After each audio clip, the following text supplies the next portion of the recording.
শনিবার দুপুর স্বাস্থ্য ভবনের সামনে জুনিয়র ডাক্তারদের ধর্নাস্থলে মুখ্যমন্ত্রী। এতে বৈঠকে যে সম্ভাবনা তৈরি হয়েছিল রাতেই তা ভেস্তে যায়।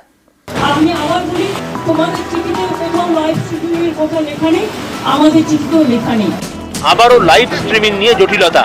বৃহস্পতিবারের পর শনিবার ফের ভেস্তে গিয়েছে মুখ্যমন্ত্রীর সঙ্গে আন্দোলনকারী জুনিয়র ডাক্তারদের বৈঠক। তার আগে বরফ গলার সম্ভাবনা তৈরি হয় শনিবার দুপুরে। এদিন দুপুর 1টা আচমকা জুনিয়র ডাক্তারদের অবস্থান মঞ্চে মুখ্যমন্ত্রী।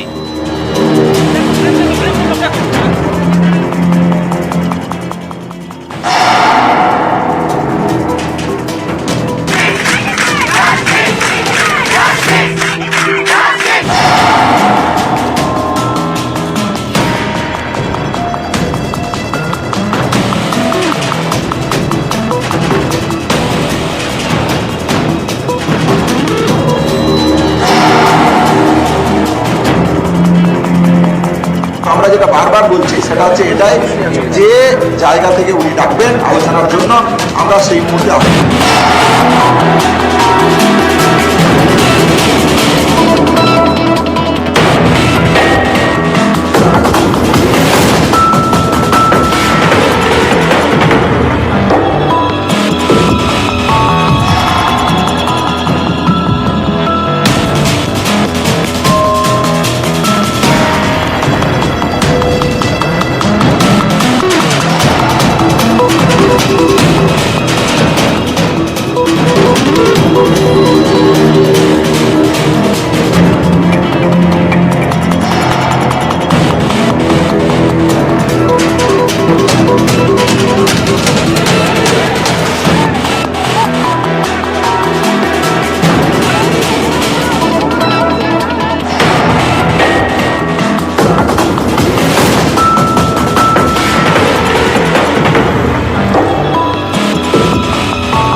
আমি তোমাদের অনুরোধ করবো, তোমরা এসো।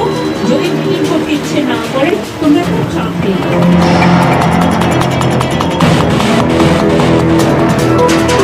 ভিডিওগ্রাফির ফুল প্রসেসটা যাতে আমরাও করতে পারি, দ্বিপাক্ষিক একটা যাতে ভিডিওগ্রাফির ব্যবস্থা হয়, সেই কথাটা আমরা ওনাদেরকে রিকোয়েস্ট করি।